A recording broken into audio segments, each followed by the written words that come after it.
नमस्कार, map in news में आपका स्वागत है। मैं हूं अमृत उपाध्याय। आप में से बहुत सारे लोग पूछ रहे हैं कि इसका पीडीएफ कहाँ मिलता है। इसकी पीडीएफ अमृत उपाध्याय 007 टेलीग्राम चैनल पर मैं हर हफ्ते जो 2 एपिसोड्स आते हैं उसकी पीडीएफ वहां डाल देता हूं, तो वहां से आप ले सकते हैं पीडीएफ और उस पर प्रैक्टिस भी कर सकते हैं। ठीक है, आइए देखते हैं पिछले एपिसोड में हमने कहाँ पर इस प्रोग्राम को छोड़ा था। मैंने आपसे सवाल पूछा था, निम्नलिखित कथनों पर विचार कीजिए। सिक्किम की सीमाएं भारतीय राज्यों में केवल असम और पश्चिम बंगाल से लगती हैं। सिक्किम स्थित कंचनजंगा राष्ट्रीय उद्यान राज्य क्षेत्रफल के आधे हिस्से में है। भूसामरिक क्षेत्र डोकलाम भारत चीन नेपाल त्रिसंगम पर है। तो 3 चीजें हमें जाननी है। एक तो बॉर्डर के बारे में, दूसरा कंचनजंगा राष्ट्रीय उद्यान का एरिया कितना है, और तीसरा डोकलाम के विषय में हमको जानना है इस क्वेश्चन में। क्वेश्चन कह रहा है उपरोक्त में से कौन सा या से कथन सही नहीं है या है। यहां आप लोग ध्यान नहीं देते। कई लोग जब कमेंट करते हैं तो उसमें सवाल पूछते हैं इस तरीके से, जैसे ये समझ आ जाता है कि नहीं पर आपने ध्यान नहीं दिया, तो इस वजह से आप कंफ्यूज हो जाते हैं कि ऑप्शन नहीं है या फिर गलत ऑप्शन ले लेते हैं। एग्जाम में ये गलती नहीं करनी है। आइए देखते हैं ऑप्शंस क्या है। केवल 1, केवल 2, केवल 1 और 3, 1, 2 और 3। चलिए, सिक्किम को अगर पूरे इंडिया के मैप पर हम देखेंगे तो सिक्किम कहां पर है, ये पोजीशन है सिक्किम की। ठीक है, और जब हम देखते हैं इसके बॉर्डर्स को तो ये नॉर्थ में, और यहां इसको मिटाना होगा। इसके लिए देखिए, यहां एक वी शेप का एरिया बना हुआ है, यानी ये पूरा जो है ये तिब्बत है, जो कि तिब्बत स्वायत्त जो प्रदेश है वो है चाइना के अंडर में। ठीक है, तो एक बॉर्डर तो इसका ये हो गया। दूसरा, इसके वेस्ट में है नेपाल। इसके साउथ ईस्ट में अगर देखेंगे तो है भूटान। ठीक है, तो इंटरनेशनल बाउंड्रीज ये 3 साझा करता है, नेपाल से, भूटान से और तिब्बत से। अब अगर इंडियन स्टेट्स की बात करें तो सिर्फ एक स्टेट इसके साथ बाउंड्री साझा करती है, और वो स्टेट है वेस्ट बंगाल। ये वाला पोर्शन है क्या, इसको क्या बोलते हैं, सिलीगुड़ी कॉरिडोर। ठीक है, या फिर इसी को बोलते हैं चिकन नेक, जो नॉर्थ ईस्ट इंडिया को, उत्तर पूर्व भारत को रेस्ट भारत से, शेष भारत से जोड़ता है। तो यहां देखेंगे इसके साउथ में इंडिया का सिर्फ एक स्टेट इसको बाउंड्री शेयर करता है, और वो है पश्चिम बंगाल। तो बिल्कुल कंफ्यूज नहीं होना है, असम इससे बाउंड्री साझा नहीं करता। पहली बात तो ये हो गई। अब इस मैप में देख लीजिए, अगर सिक्किम की बात करें तो 4 हिस्सों में बटा हुआ है। सबसे बड़ा हिस्सा इसका नॉर्थ सिक्किम है। ठीक है, फिर साउथ सिक्किम और वेस्ट सिक्किम और ईस्ट सिक्किम, इस तरह से बना हुआ है। अब आ जाइए डोकलाम पर। डोकलाम विवाद जो कि बहुत ज्यादा सुर्खियों में रहा, और आप जानते ही होंगे डोकलाम विवाद को कि क्यों हुआ। तो डोकलाम की जो पोजीशन है ये बहुत स्ट्रेटेजिक लोकेशन पर डोकलाम है। क्यों है डोकलाम? ये है जो इलाका है, ये प्लेटू है, पठार है। इसके इस तरफ तिब्बत में यहां पर चुंबी वैली है, चुंबी वैली। ठीक है, यहां हो वैली है। हो वैली किसका इलाका है? हो वैली भूटान का इलाका है। चुंबी वैली तिब्बत में है। ठीक है, और यहां इंडिया की तरफ से नाथुला पास है, नाथुला दर्रा। ठीक है, तो अब देखिए हुआ क्या यहां पर कि 2017 में चुंबी वैली में अचानक से चाइना ने अपने मिलिट्री प्रेजेंस को बढ़ाना शुरू किया। ठीक है, और डोकलाम में जाकर उसने रोड बनाना शुरू किया। जब डोकलाम में रोड बनाना शुरू किया तो इस पर इंडिया ने ऑब्जेक्शन किया, भूटान ने ऑब्जेक्शन किया, क्योंकि ये टेक्निकली एरिया कहां पर है? भूटान में है। तो भूटान और इंडिया ने जब इस पर ऑब्जेक्शन किया और इंडिया ने अपने मिलिट्री फोर्सेस यहां पर भेजे, तो दोनों के बीच तनाव शुरू हुआ। उसकी वजह क्या थी? क्यों यहां डोकलाम आना चाहता था चाइना? इसलिए आना चाहता था क्योंकि जैसा आप देख रहे हैं कि ये वैली है, इधर भी वैली है, डोकलाम पठारी स्थिति में है। मतलब ये है कि अगर डोकलाम में प्रेजेंस इसका हो गया, रोड बन गया चाइना का, तो डोकलाम से ओवरव्यू करना इस वैली को, ठीक है, और इंडिया का जो नॉर्थ ईस्टर्न पार्ट है, मतलब जो सिलीगुड़ी कॉरिडोर है, इसको ओवरव्यू करना इसके लिए बहुत आसान हो जाता है, इस पर निगरानी करना इसके लिए बहुत आसान हो जाता है। और इंडिया ये जानता था कि इसके स्ट्रेटजिक इंपॉर्टेंस की वजह से चाइना ये कदम उठा रहा है, तो इस वजह से बहुत ज़्यादा विवाद हुआ। 2017 में ये विवाद शुरू हुआ, ठीक है। तो डोकलाम विवाद आप जानते हैं, और डोकलाम पठारी इलाका है, इसके दोनों तरफ वैली है, ये भी आप जानते हैं, ठीक।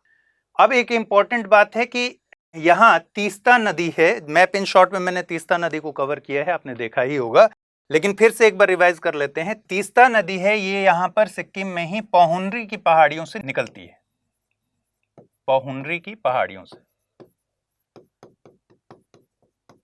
पोहुनरी पहाड़ियों से निकलकर तीस्ता नदी सिक्किम होते हुए और पश्चिम बंगाल होते हुए बांग्लादेश में प्रवेश कर जाती है। और तीस्ता किसकी सहायक नदी है? ब्रह्मपुत्र की सहायक नदी है। तो जब ये ब्रह्मपुत्र में जाकर मिल जाती है, उसी के बाद, इस कॉन्फ्लुएंस के बाद, इसका नाम पड़ता है जमुना, ठीक है। इसके बाद ही इसको जमुना बोलते हैं, ठीक। ये एक इंपॉर्टेंट बात है। और अब बात कंचनजंगा नेशनल पार्क की कर लेते हैं। कंचनजंगा नेशनल पार्क के लोकेशन को आप देख रहे हैं, तो ये एरिया जो है करीब करीब इसका 25% के आसपास एरिया जो पूरे सिक्किम का है वो कंचनजंगा नेशनल पार्क है, 20 से 25% हिस्सा। और इसे 2016 में वर्ल्ड हेरिटेज साइट का दर्जा दिया गया है। कौन देता है वर्ल्ड हेरिटेज साइट का दर्जा? यूनेस्को द्वारा। ये एक इंपॉर्टेंट बात है। अब सवाल पर आ जाइए। सवाल क्या पूछ रहा है कि सिक्किम की सीमाएं भारत के राज्यों में केवल असम और पश्चिम बंगाल से लगती हैं। तो ये स्टेटमेंट गलत है। क्यों गलत है? क्योंकि सिर्फ पश्चिम बंगाल से लगती है, न कि असम से।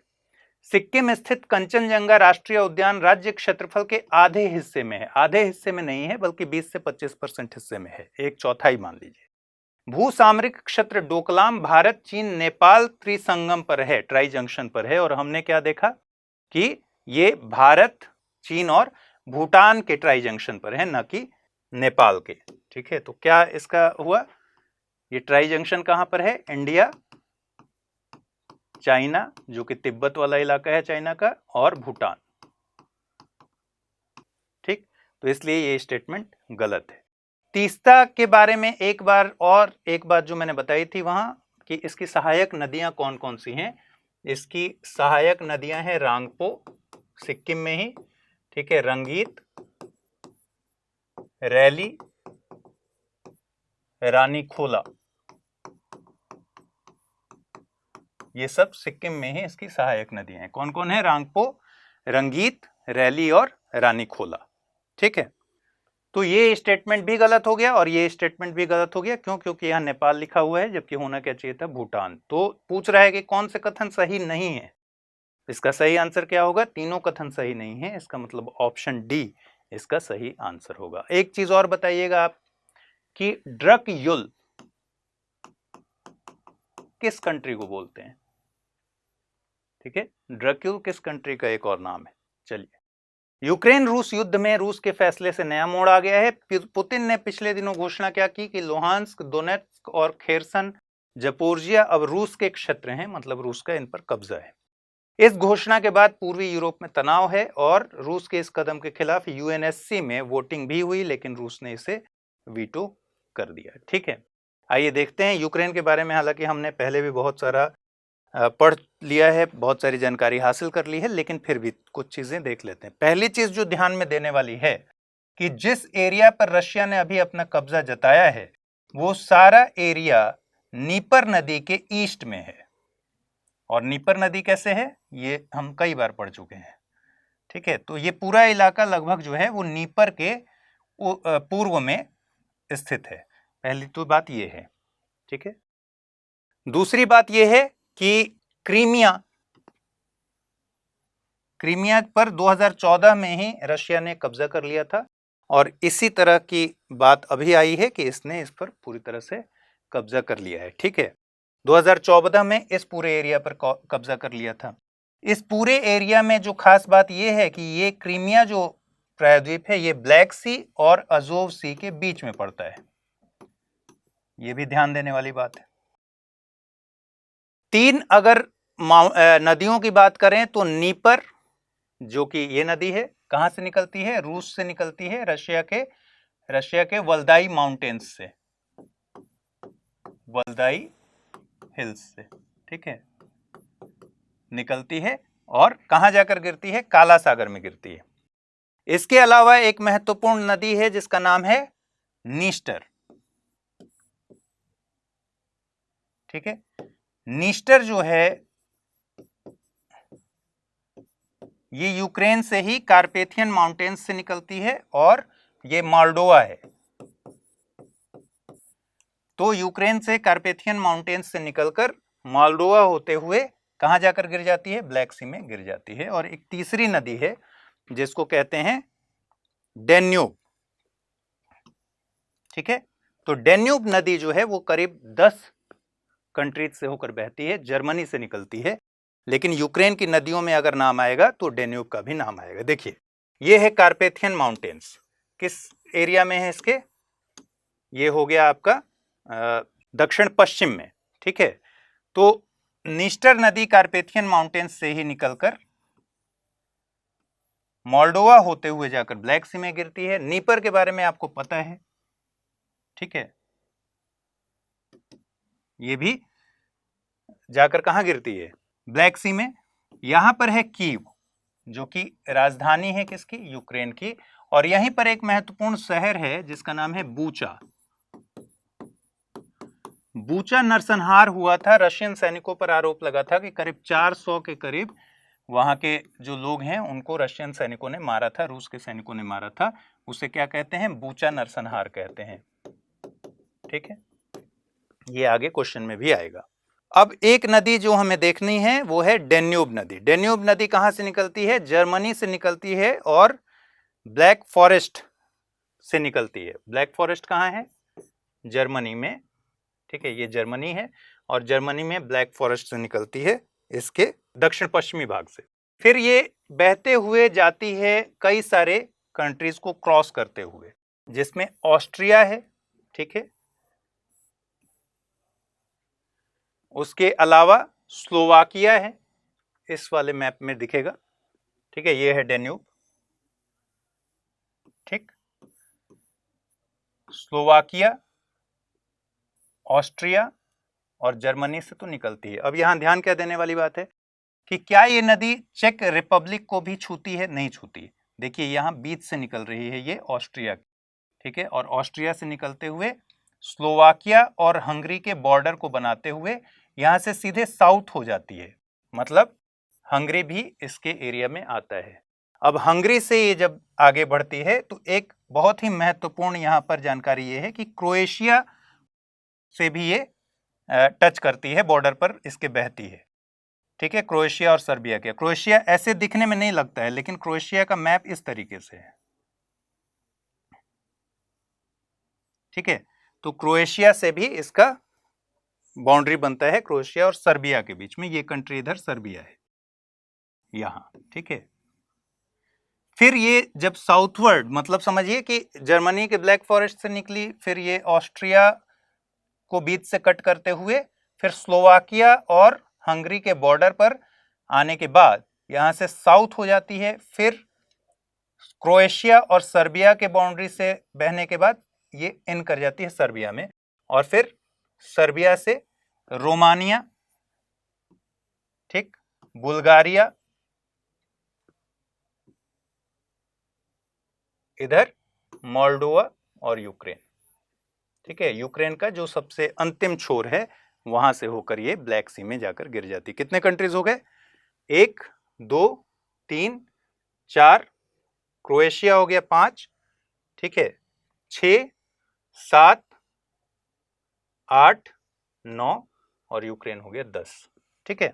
तो 10 कंट्रीज से इसका एरिया बनता है पूरा, 10 कंट्रीज से होकर गुजर के और जाकर कहां गिरती है? ब्लैक सी में गिर जाती है। डेन्यूब वोल्गा के बाद यूरोप की दूसरी सबसे बड़ी नदी है।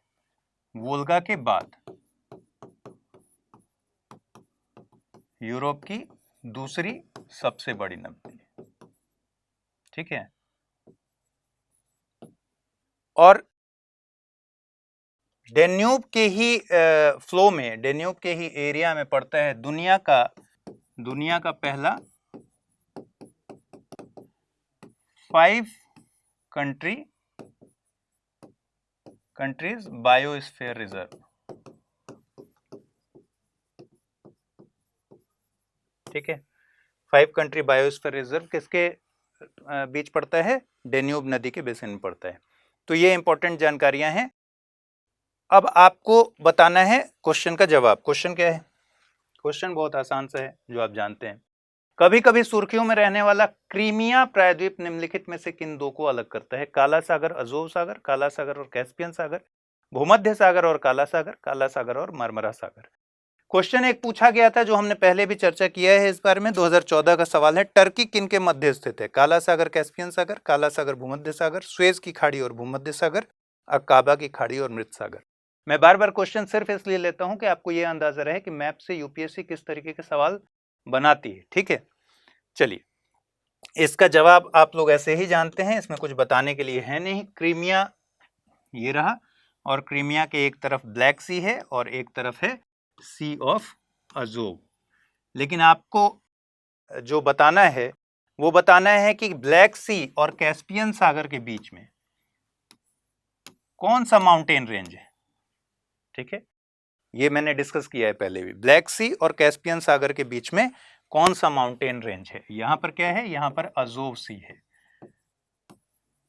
ठीक, इसी के बीच क्रीमिया है, अज़ोव और ब्लैक के बीच में। ब्लैक का एरिया इस तरीके का है, मतलब पूरा ही इसने नॉर्थ वेस्ट से लेकर पूरा वेस्ट और साउथ ये सब कुछ ब्लैक सी कवर करता है। अज़ोव से इसके नॉर्थ ईस्ट में है क्रीमिया के।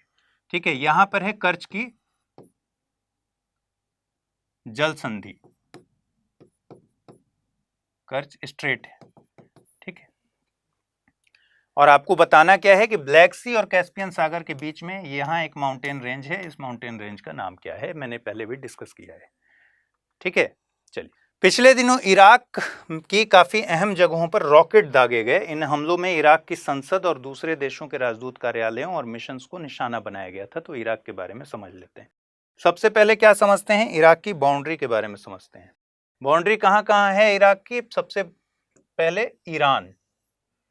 ठीक है, ईरान इससे बाउंड्री साझा करता है। टर्की, या क्लॉकवाइज चल लेते हैं तो टर्की नॉर्थ में। ठीक है, ईस्टर्न पार्ट पर देखेंगे तो ईरान आ जाएगा। उसके बाद कुवैत, फिर सऊदी अरब, जॉर्डन, सीरिया। ठीक है, तो ये इसकी बाउंड्रीज हो गए। कितने बाउंड्रीज हो गए? टर्की, ईरान, कुवैत, सऊदी अरब, जॉर्डन और सीरिया। 6 कंट्रीज इससे बाउंड्री साझा करते हैं। ठीक है, अब इसमें 2 नदियां बहुत महत्वपूर्ण हैं जो तुर्की से ही निकलती हैं। दोनों नदियां देखिए टर्की से निकलने वाली नदियां हैं। एक का नाम है यूफ्रेटस और दूसरा का नाम है टिग्रिस। ठीक, तो यूफ्रेटस और टिग्रिस नदियों के बीच में ही, चलिए वो मैप मिल नहीं रहा है। यूफ्रेटस और टिग्रिस नदियों का जो फ्लो है इसके बीच में यहां पर ये जाकर मिल जाती हैं और इस जगह का नाम है अल बसरा। ठीक है, तो इसके बीच में ही प्राचीन मेसोपोटामिया की सभ्यता पूरी तरह से विकसित हुई थी। ठीक है, जो उत्तर पश्चिम में यहां मैदान इलाका है, ये पूरा मैदान जो है इसको बोलते हैं अल जजीरा। अल जजीरा न्यूज चैनल नहीं, अल जजीरा बोलते हैं। अल जजीरा का मतलब क्या होता है? अल जजीरा का मतलब होता है द्वीप। ठीक है, आइलैंड। तो अल जजीरा बोलते क्यों थे? बेसिकली इसलिए बोलते थे क्योंकि यूफ्रेटस और टिग्रिस मिलकर इसके बीच में जो प्लेन होगा, मैदान का इलाका होगा, ये एक तरीके से इसको द्वीप की तरह अलग कर देते थे। ठीक है, तो इसलिए इस पूरे इलाके को क्या कहा गया? अल जजीरा कहा गया। ये प्लेन जो इलाका है, फर्टाइल इलाका है, वो अल जजीरा है। ठीक है, अल जजीरा का विस्तार कहां तक है? अल जजीरा का विस्तार सीरिया में भी आपको मिलेगा। ठीक, ठीक है, मैं इसको जरा साफ कर देता हूं क्योंकि फिर आपको दिखेगा नहीं।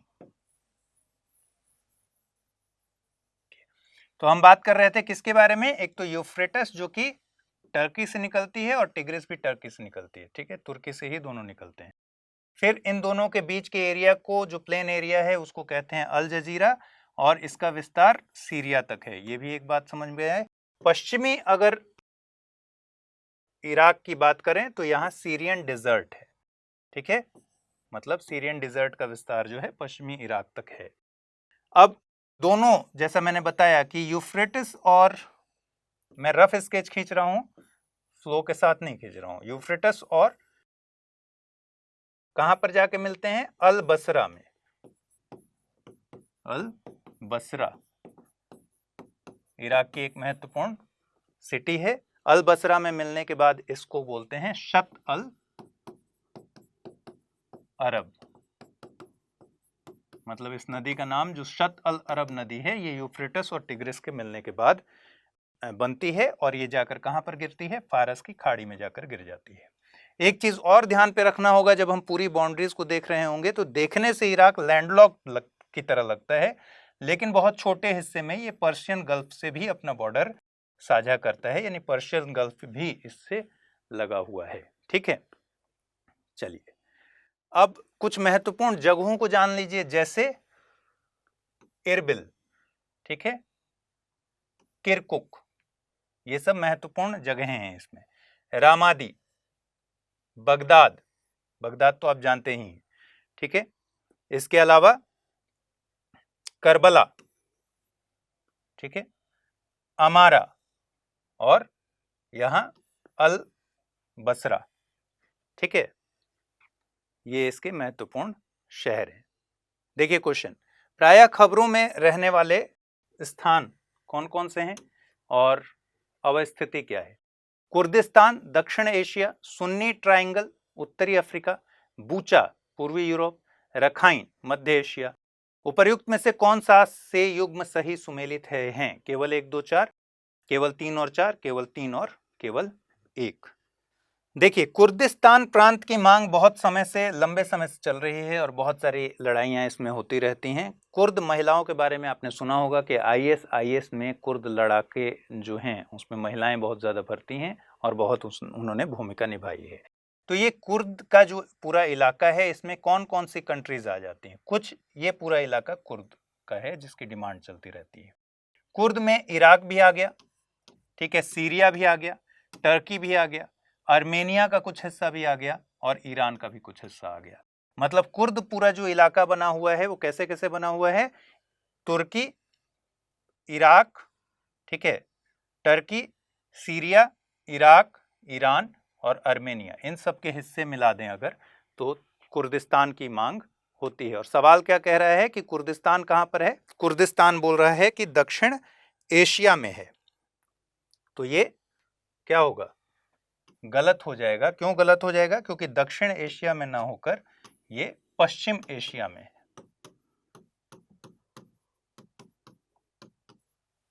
ठीक है, पश्चिम एशिया ही है ये।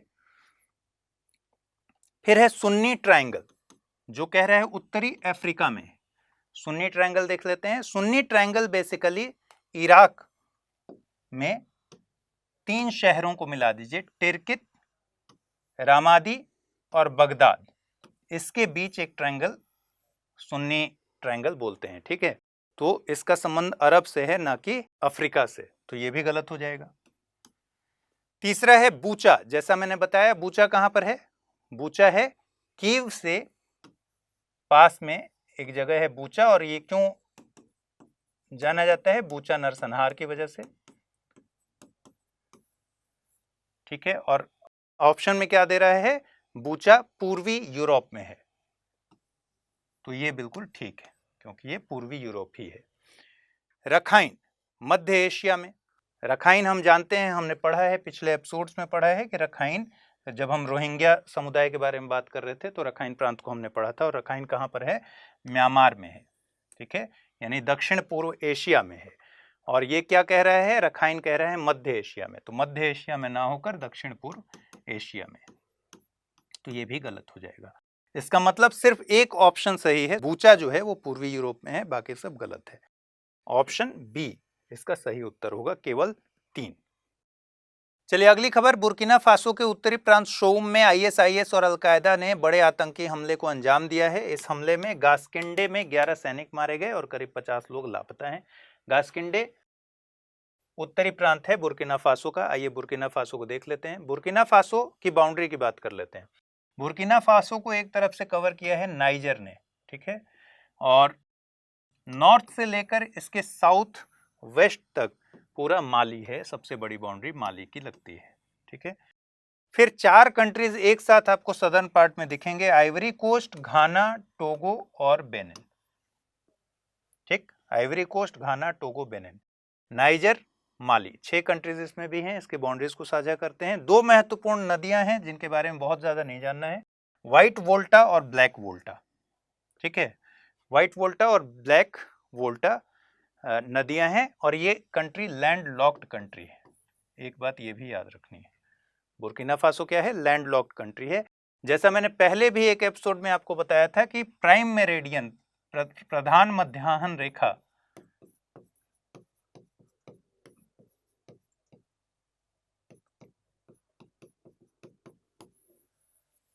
बुर्किना फासो से होकर गुजरती है, ठीक है। अब बुर्किना फासो में जो जलवायु प्रदेश हैं, बेसिकली 2 स्पष्ट जलवायु प्रदेश मिलते हैं। इसके नॉर्थ वाला जो हिस्सा है ये सहारा रेगिस्तान के प्रभाव में, सहारा रेगिस्तान के प्रभाव में यहां गर्म और शुष्क जलवायु है, गर्म और शुष्क जलवायु प्रदेश मिलेगा, ठीक है। जबकि इसके जो दक्षिणी हिस्सा है या बाकी हिस्से हैं, यहां गिनी की खाड़ी से, गल्फ ऑफ गिनी से जो आर्द्र पवनें आती हैं उसकी वजह से यहां आर्द्र और गर्म जलवायु प्रदेश मिलेगा,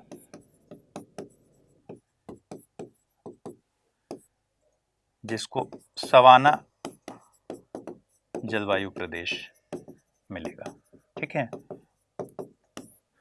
तो जब हम पूरे अफ्रीका को ही देखते हैं तो साहेल प्रदेश एक दिखता है, ठीक है, साहेल रीजन जो कि बहुत चर्चा में रहता है। उसके ऊपर सहारा रेगिस्तान, नॉर्थ में पूरा सहारा रेगिस्तान है, फिर साहेल का है और उसके बाद जो जलवायु मिलती है हमें नीचे, वो सदर्न पार्ट पर वो क्या मिलती है, सवाना ट्रॉपिकल प्रदेश मिलता है। तो आपको अब इसमें एक क्वेश्चन का आंसर देना है। वो क्वेश्चन क्या है? क्वेश्चन है कि निम्नलिखित युग्मों पर विचार कीजिए। एक तरफ है भू आकृति और दूसरी तरफ है अवस्थिति। साहेल दक्षिण अफ्रीका, दारफुर मध्य एशिया, कतारा डिप्रेशन उत्तर अफ्रीका और मधेश दक्षिण पूर्व एशिया। उपर्युक्त में से कौन सा ये से युग्म सही सुमेलित है या है? केवल 1, 2 और 4, केवल 1 और 3, केवल 3, केवल 1 और 4। इसका स्क्रीनशॉट ले लीजिए और इसका सही उत्तर आप बताइए। दारफुर हम पढ़ चुके हैं, मधेश आप जानते हैं, साहेल के बारे में मैंने लगभग हिंट कर दिया है आपको, आप जानते भी हैं, और कतारा डिप्रेशन आपको देख लेना होगा। तो फिर इस सवाल का जवाब आप दीजिए और अगले एपिसोड में फिर मुलाकात होगी इसके आंसर के साथ। एक आध मैप इंसर्ट होना इसमें भूल गया है, और वरना कुछ और जानकारियां मैप पर हम ले सकते थे, जैसे साहेल का और पूरा रीजन हम देख सकते थे मैप पर। अगले एपिसोड में इसको देख लेंगे। अपना ख्याल रखिए, ठीक से पढ़ाई कीजिए। मुझे कमेंट में ये भी बताइए कि इस पूरे इनिशिएटिव से मैं जो क्लास ले रहा हूँ आपको कैसा लग रहा है, कैसा फील हो रहा है। और एक बात हमेशा ध्यान रखिए कि अपने एटलस पे इन सारी चीज़ों को मार्क करते रहिए। कभी भी मैप एक साथ पूरे की पूरी जानकारी याद करने की नहीं है कि आप एक साथ पूरा चैप्टर याद कर लेंगे। इस तरह की जानकारियाँ काम नहीं आती मैप में। मैप में तो डेली बेसिस पर थोड़ी थोड़ी जानकारियों को मार्क करना ही काम आता है, जो आपके दिमाग में बैठ जाए, ठीक है। और फिर आप मैप पर चाहें तो अलग अलग सब्जेक्ट्स को, जैसे कि हिस्ट्री को भी लोग मैप पर पढ़ लेते हैं, ज्योग्राफी तो है ही, ठीक है। तो इस तरीके से इकोनॉमिक्स के बहुत सारे चैप्टर्स आप मैप पर कर सकते हैं। तो अपना ख्याल रखिए, पढ़ाई ठीक से कीजिए और मुझे बताइए कमेंट में, और इसका जवाब भी दीजिए, ठीक है। नमस्कार, अगले एपिसोड में मिलते हैं।